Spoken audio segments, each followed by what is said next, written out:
Vamos a revisar qué es lo que está ocurriendo en materia internacional en la zona de conflicto en Israel, la Franja de Gaza. Nos acompaña hasta ahora nuestro editor internacional, Carlos Greich. Muy buenas noches, Carlos.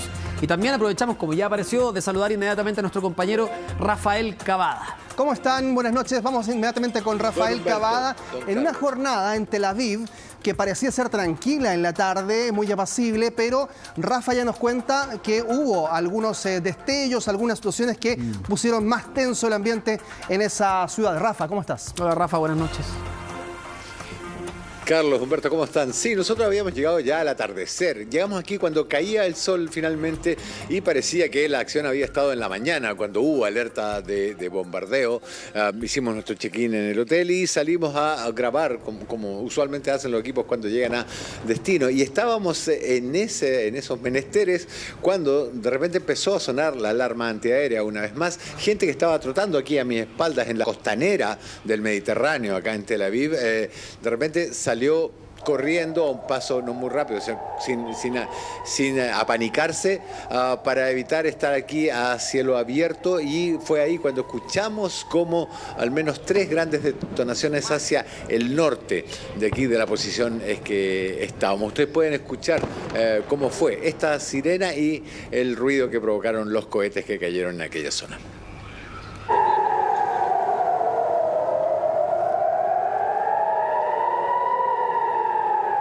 Es el sonido de las alarmas antiaéreas que se escucha sobre Tel Aviv.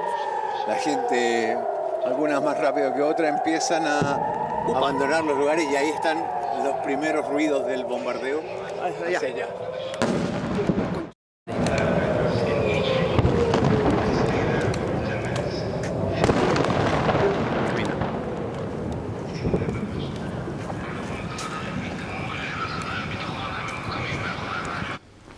Rafa, bueno, nos conocemos hasta bastante, sabemos que has cubierto otros conflictos de guerra, así que por lo mismo te quiero hacer 2 preguntas. Una respecto a las sirenas y otra personal. La de las sirenas, conversamos con una ciudadana chilena que vive en ese sector y nos decía que cuando suenan estas sirenas tienen 15 segundos, literalmente, por eso vemos que todos corren para encontrar refugio y que pueden entrar a cualquier albergue o cualquier subterráneo que haya en un edificio. No sé si nos puedes confirmar eso, si es así o no. Y lo otro, no sé qué tan cerca caían esos cohetes porque te vimos con una tranquilidad inusual, digamos. Yo sé que has cubierto, insisto, otros conflictos, pero se escuchaba muy cerca, Rafael. Se escuchó cerca, no lo fue tanto, calculo, por una pequeña diferencia entre el fogonazo y el sonido. Claro. Está algunos kilómetros al norte, calculo. No, tampoco estábamos muy pendientes de eso, si debo ser sincero. Pero sí, los tiempos son cortos acá, nos los dijo nuestro encargado de seguridad, no más de 1 minuto.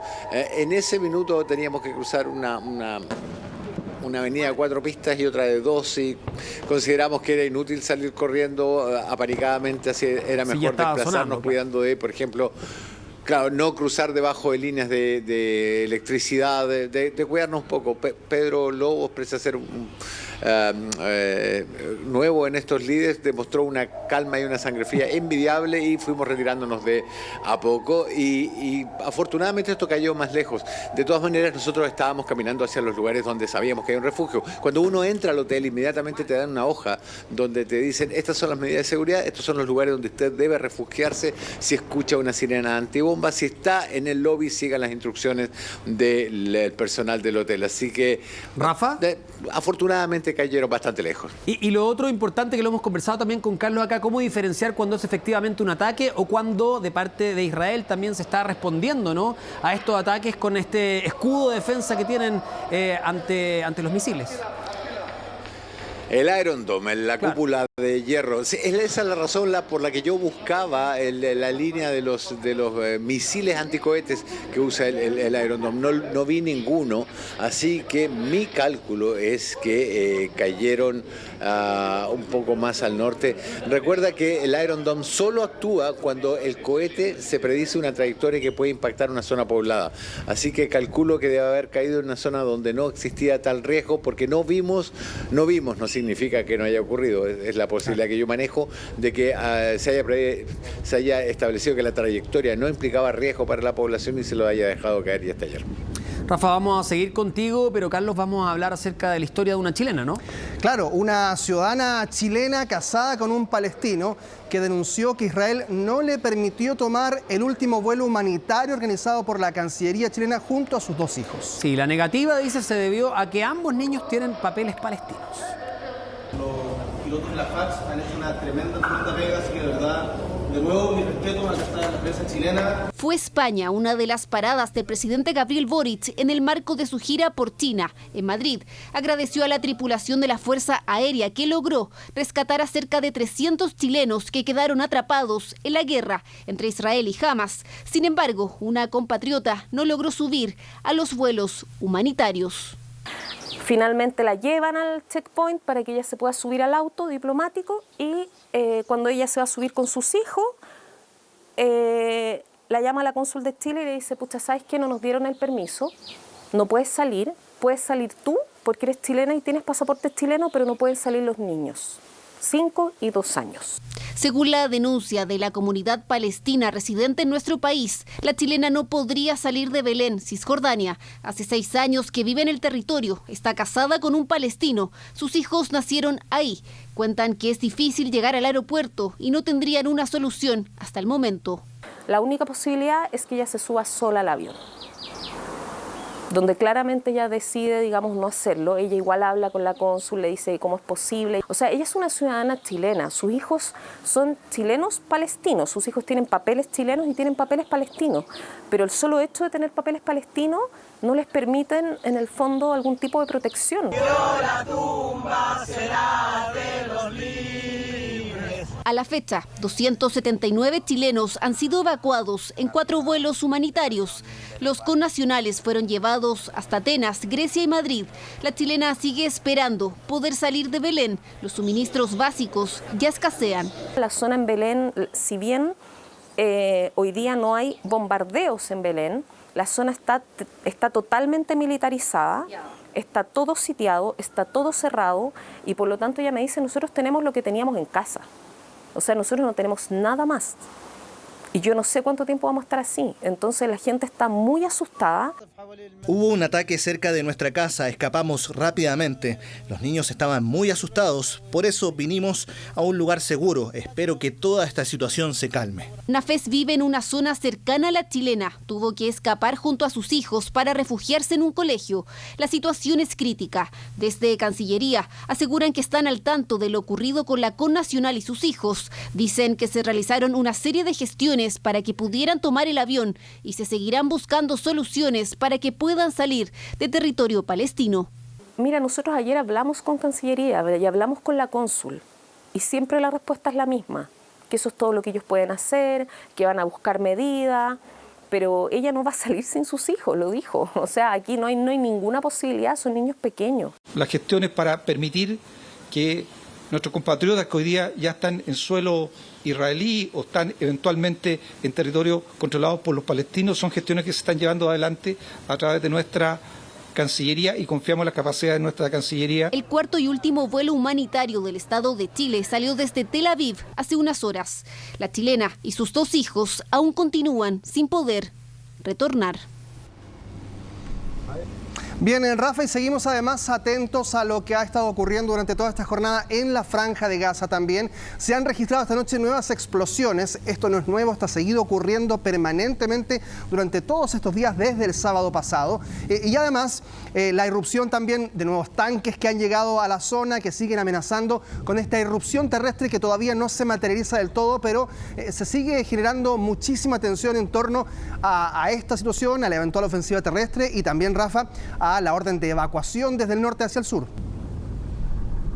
Sí, claro, o sea, toda la concentración de tropas que está en estos momentos alrededor de Gaza preludia un ataque terrestre destinado en primer lugar a capturar a los integrantes de Hamas, del grupo terrorista Hamas, pero también al rescate de estos 140 más o menos rehenes que estarían en poder de Hamas y que hacen imposible que hoy por hoy se entre a la zona si no se ordena esta evacuación.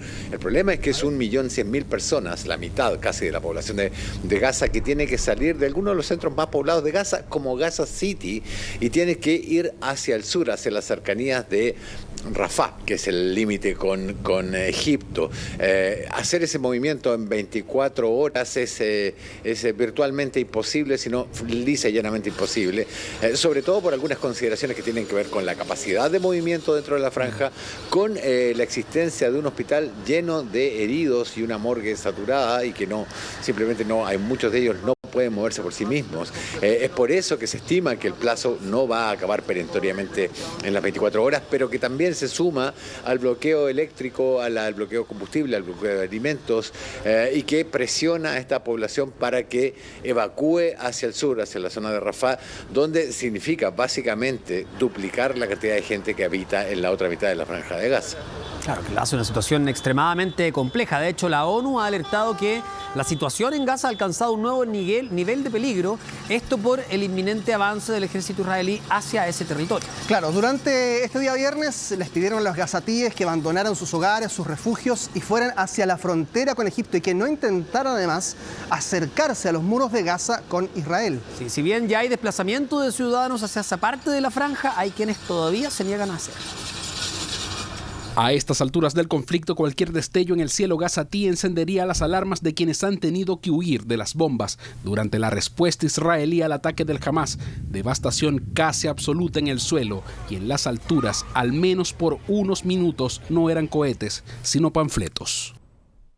Nos enviaron mensajes sobre la evacuación. Yo evacué de mi casa a la casa de mi hija. Vine a ver mi casa, pero no hay nada. Está toda destruida. ¿A dónde vamos ahora? Les pasó a nuestros abuelos en el pasado, nos está pasando ahora y nos vemos obligados a salir. El plan de expulsarnos fue planeado antes. Gaza está destruida, estamos destruidos y expulsados. Es una vergüenza.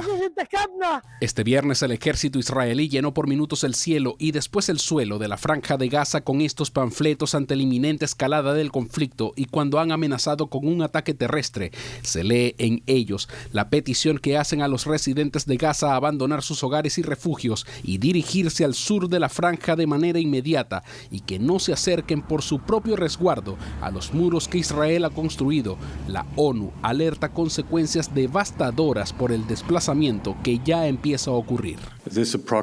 Esta cantidad es de aproximadamente 1,1 millones de personas y la misma orden se aplica a todo el personal de la ONU que se encuentra refugiado en nuestras instalaciones, incluidas escuelas, centros de salud y clínicas. Las Naciones Unidas consideran imposible que se produzca un movimiento de este tipo sin consecuencias humanitarias devastadoras. Chilevisión Noticias conversó con Samira Dua del Alemen, gazatí, directora de la Asociación Mujeres del Mañana, una de las tantas organizaciones que coordina trabajos comunitarios en la franja de Gaza, refugiada junto a centenares de niños en una de las zonas cercanas a la frontera con Egipto.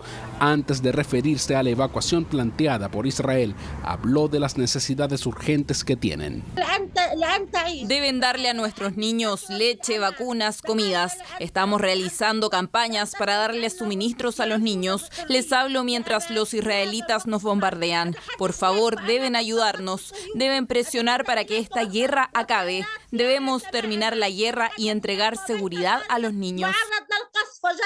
Samira dice que no acatará la orden israelí, que priorizará la evacuación de los niños para que puedan ser atendidos, pero que ella, junto a otros gazatíes, resistirán en lo que consideran su irrenunciable territorio.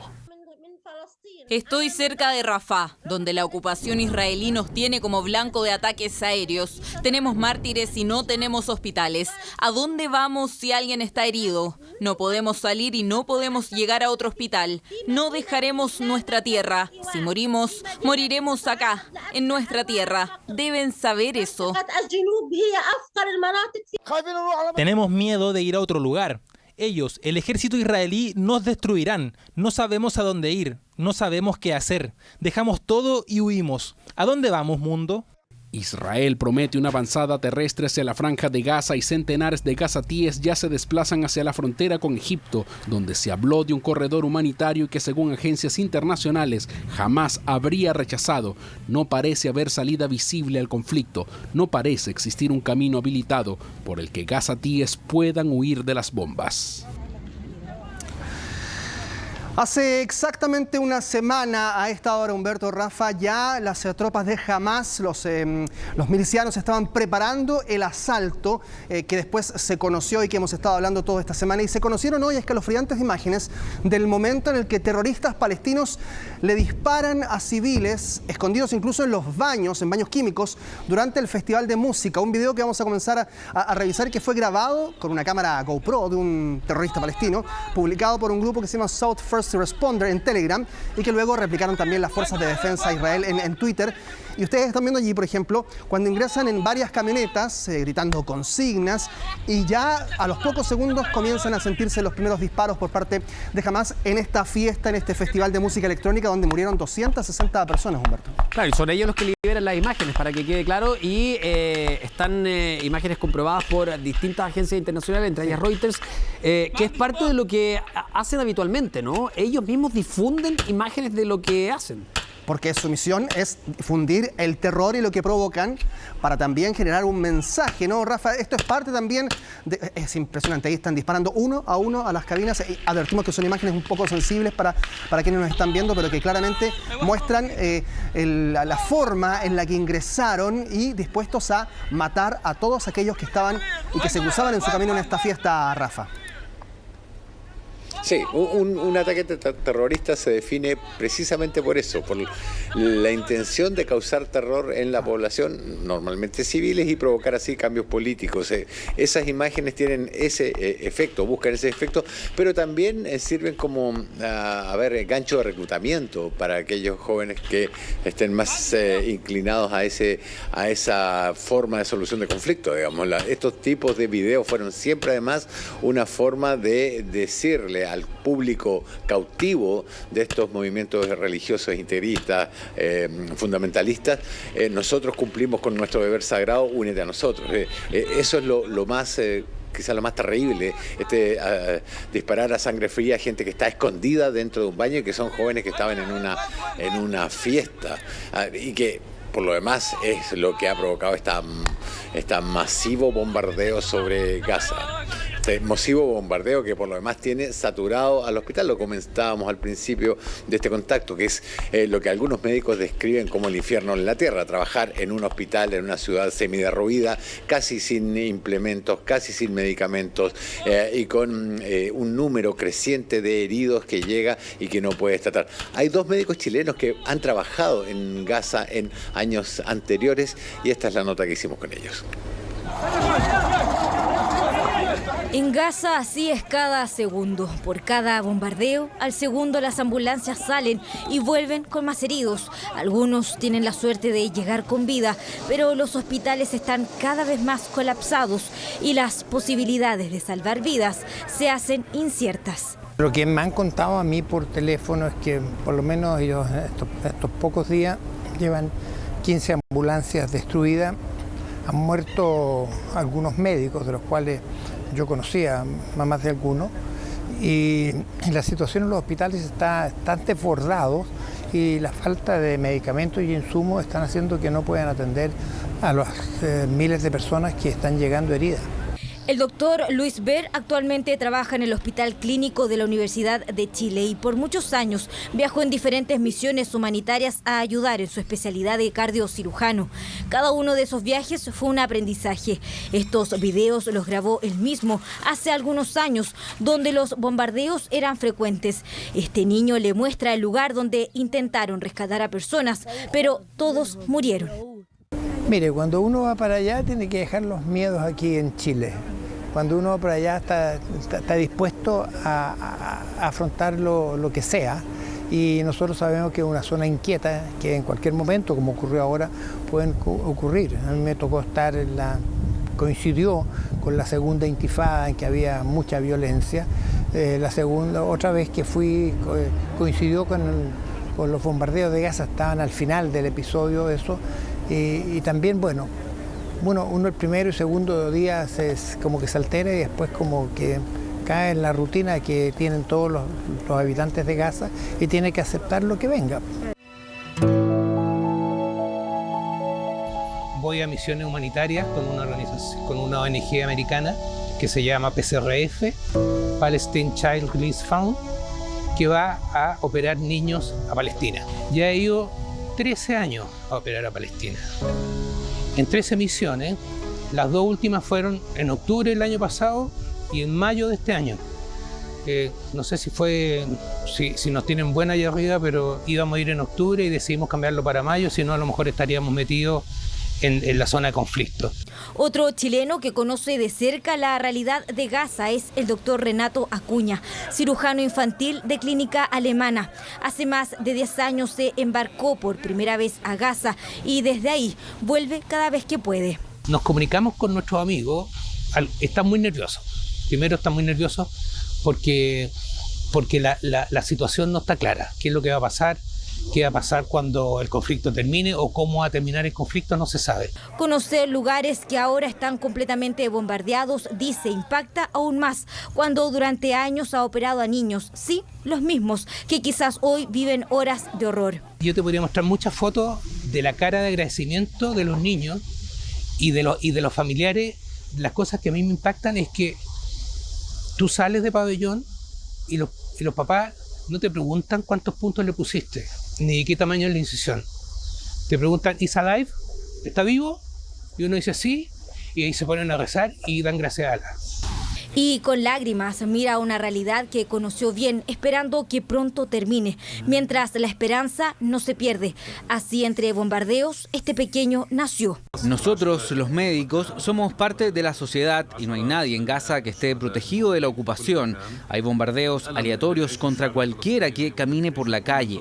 A pesar de todos los ataques aéreos aleatorios en todas partes, los cientos de mártires y el dolor que viven el pueblo, la nación y las mujeres palestinas, el pueblo palestino es generoso y fértil, gracias a Dios. Historias de esperanza que desde lejos estos médicos miran y esperan poder volver para ayudar.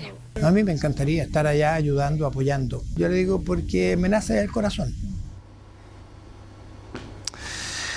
Bueno, Rafa, Humberto, una de las historias más lamentables que se han vivido durante esta jornada tiene que ver con esa imagen que ustedes están viendo, que es el momento en el que un periodista y camarógrafo de Reuters, Issam Abdallah, es atacado cerca de la frontera de Israel en el sur del Líbano. Y decimos que es atacado porque aparentemente directo hacia él y hacia otros periodistas que estaban en el lugar, allí en la frontera del Líbano, es que llega un proyectil que lo impacta. Él estaba proporcionando una señal en directo para Reuters, ha dicho la agencia que estaban buscando más información, hablando también con la familia, con los colegas de este periodista, pero es un proyectil que vino desde el lado de Israel, y alcanzó a un grupo de periodistas. Él estaba en la zona del Líbano, en el sur del Líbano, cubriendo con esta imagen, y ustedes ven claramente cómo se escuchan primero algunos disparos y luego también el momento de impacto directo. Miren, revisemos.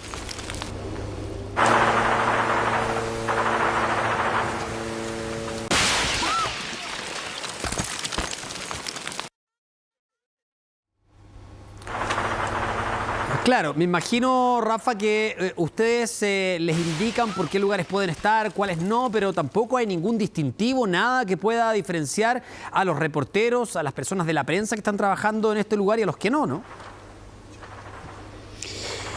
El asunto es complejo, Humberto, porque recordemos el caso de la periodista palestina que murió en un enfrentamiento, que tenía el casco, el chaleco con los indicadores de que era de prensa, y eso no sirvió de nada. En este conflicto en particular, blancos como las ambulancias, lo escuchábamos recién en la nota sobre el trabajo en Gaza, en los hospitales de Gaza, o la prensa, han sido objetivo frecuente y recurrente en intercambios de disparos y a veces en simples ataques, como en este que ocurrió ahí, donde se habló primero de un problema de infiltración de elementos de Hezbollah desde el Líbano y después fue descartado. Probablemente va a haber una comisión investigadora, pero dado los antecedentes que manejamos en esta zona, yo no tendría muchas esperanzas de resultados concluyentes o de esa investigación o de castigo a los culpables si es que lo hubiere. Claro, lamentablemente la historia de muchísimos reporteros en distintas zonas de conflicto que han sido víctimas también de propios ataques de las fuerzas en esos conflictos. Rafa, Humberto, los quiero invitar a que revisemos también cómo se está realizando esto que es la principal noticia hasta ahora del día también, y que es esta evacuación anunciada, solicitada, ordenada por las fuerzas de Israel en el norte de la Franja de Gaza, que se va a desarrollar y se sigue desarrollando de esta forma. Todavía hasta esta hora autos, personas a pie que no tienen, por supuesto, tampoco cómo desplazarse, van desde el norte, desde la zona de la ciudad de Gaza, hacia la zona del sur. En esta zona pintada de rojo viven 1.100.000 personas. En esta zona vive otro 1.200.000. Se le ha ordenado por parte de Israel a ese 1.100.000 que se trasladen a esta zona que ya per se está absolutamente colapsada, muy demográficamente llena de personas y por lo tanto, además con muchos campos de refugiados, la situación es absolutamente crítica. Han dicho, desde el Valle de Gaza, Wadi Gaza, hacia el sur pueden estar porque vamos a atacar toda esta zona en los próximos días, han dicho las fuerzas de Israel. Lo más crítico también está aquí. Hay un hospital, el principal hospital de toda la franja, Al-Shifa, está en ese lugar. Hay muchos heridos. Médicos Sin Fronteras acaba de decir que ya les han extendido el plazo hasta las 6 de la mañana de hoy, es decir, cerca de unas 4 horas más, para que puedan evacuar algo que es prácticamente imposible que ocurra. Pero la OMS, la Organización Mundial de la Salud, lo veíamos al principio también, Carlos, ha señalado que en algunos casos es imposible poder mover a personas o a pacientes que están en situación crítica. Claro. Que ya el hecho de movilizarlos puede significar su muerte. Entonces también me imagino que ahí están tratando de llegar a algún entendimiento. Entendimiento que hasta ahora, por lo menos, no tienen muchas luces. Ahora, más allá de este plazo de 24 horas que informó primero Naciones Unidas, que les había dicho Israel, lo cierto es que en el comunicado, en estos panfletos que ustedes veían en las notas recién, en lo que se dice es en los próximos días. Claro. Por lo tanto, el plazo efectivamente no es tan específico, pero queda el temor de si se cumplen o no las 24 horas. Y otra pregunta, Rafa, respecto a la superficie que hay en Gaza. ¿Es posible que las personas que viven en la zona norte de Gaza puedan trasladarse a la zona sur? ¿Caben más de 2 millones de personas en ese espacio? A ver, la pregunta es compleja. Gaza mide entre 8 y 11 kilómetros de ancho, claro, por eso lo pregunto, más o menos, y 40 kilómetros de largo. Tú puedes apretar gente, pero las condiciones de vida que ya son altamente precarias, son infrahumanas si tú haces eso. ¿Qué pasa con la necesidad de agua, de medicamentos, de electricidad? El agua de Gaza es una de las más contaminadas del mundo. La infraestructura de depuración de agua ha sido atacada en tantas ocasiones que el agua es de mala calidad, por eso dependen tanto de la ayuda exterior. Ellos producían su electricidad, pero a través de diésel. El diésel ya no entra porque tiene uso dual, entonces tiene que proveerla Israel o Egipto. Someter a ese estrés, a esa cantidad de hacinamiento a la gente, yo no sé si es una alternativa viable. Por eso se habla tanto, digo, la posibilidad de crear un corredor humanitario por el que salgan personas. Pero hay que ir hacia Egipto y hay que lograr la anuencia de Egipto. Algo ha conversado sobre ello el secretario de Estado Anthony Blinken en sus reuniones acá, tanto con la autoridad egipcia como Mahmoud Abbas, pero de eso todavía no sabemos nada. Lo que sí sabemos es que está lleno de información falsa, porque por estos días uno busca mucha información en las redes sociales, son mucho más inmediatas que otros medios, pero hay una enorme batalla librándose en las redes sociales de desinformación. Como esto es un asunto tremendamente emocional, la guerra que libran Hamas con Israel, está lleno de información falsa en las redes y a veces es tremendamente difícil discriminar qué es una información y qué es una fake news. Veamos la siguiente nota.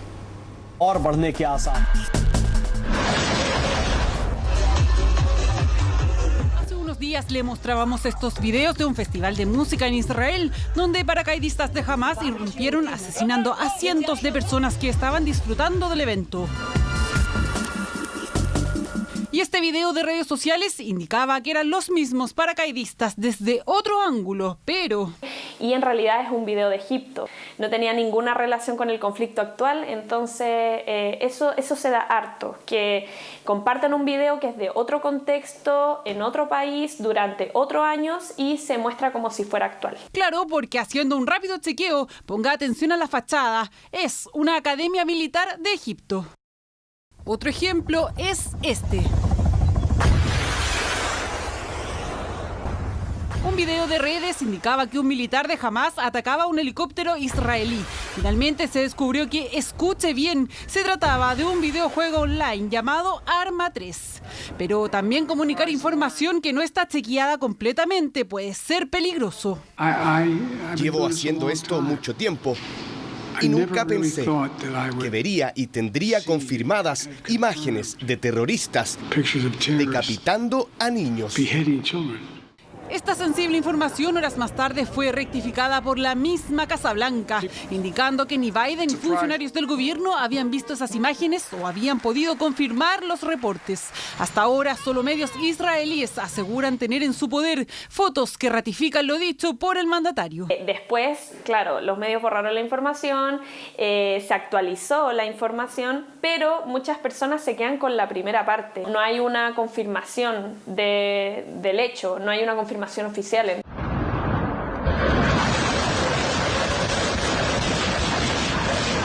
Este registro indica que Hamás ataca territorio israelí. Sin embargo, medios verificadores de información indican que este video es del año 2020 y corresponde a un ataque de tropas rusas a una zona de Siria. La Comisión Europea le dio un ultimátum al dueño de la red social X, Elon Musk. En una carta se le acusa de difundir información falsa de la guerra y se solicitó que la aplicación cumpla con las exigencias de moderación de contenido. De no ser así, el empresario sería sancionado con una importante suma de dinero. La información veraz es de vital importancia. Por eso se recomienda conocer la fuente, realizar un breve análisis de contenido y verificar el anuncio cuando se trata de temas tan sensibles como la guerra. Rafa, Humberto, mucho se ha hablado de cómo es que pudieron ser sorprendidos de tal forma las fuerzas israelíes luego de este ataque de Hamás, y conforme han avanzado los días se han sabido algunos antecedentes respecto de que sí pudieron haber estado advertidos y no tomaron en consideración ciertos antecedentes. Y el video que ustedes están viendo en pantalla en este instante corresponde a un video publicado por Hamás y que muestra un ensayo del mismo ataque que se perpetró en territorio israelí desde el día sábado y que fue absolutamente público, tan público que después se grabó y se emitió. El ensayo fue hecho hace casi un mes, el 12 de septiembre, más de un mes. Y es un video de 2 minutos que muestra a los combatientes usando explosivos para abrir un agujero que es una réplica de la misma valla fronteriza que después cruzaron a través de camionetas, avanzaron edificios, una reproducción casi a escala de un kibutz, de un poblado israelí, por ejemplo. Todo eso estaba allí, a disposición de las autoridades, y no habría existido una consideración, han dicho los medios en torno a lo que ocurrió con este ejercicio de este grupo Hamás y que luego además se materializó de manera tan lamentable. Así es que claramente, Rafael, hay ahí algo que amerita explicaciones por parte de las autoridades israelíes y del propio Benjamín Netanyahu. Sí, claro, ahí fallaron las 3 agencias de inteligencia, el Mossad, que más bien actúa en el interior, el Amán, que es de las Fuerzas Armadas, y el Shabak, o Shin Bet, que actúa en nivel doméstico y que tiene que ver con los territorios ocupados. Sin embargo, hay que decir una sola cosa: esta información es recabada por los servicios de inteligencia y la decisión final la toma Benjamín Netanyahu, la toma el poder político. Es por eso que la tormenta para Netanyahu recién comienza, porque evidentemente si toda esta información llegó hasta las fuentes de inteligencia y no pasó del poder político, de su mandato, las responsabilidades van a apuntar hacia él mucho más que hacia los organismos de inteligencia de Israel. Rafa, bueno, es muy tarde en Tel Aviv, pero de todas maneras vamos a estar atentos. Si es que hay novedades, vamos a restablecer el contacto contigo. Muchísimas gracias por conversar con nosotros hasta ahora. Que esté muy bien. Muchas gracias a ustedes. Gracias también, Carlos, por acompañarnos esta noche. Volvemos más tarde.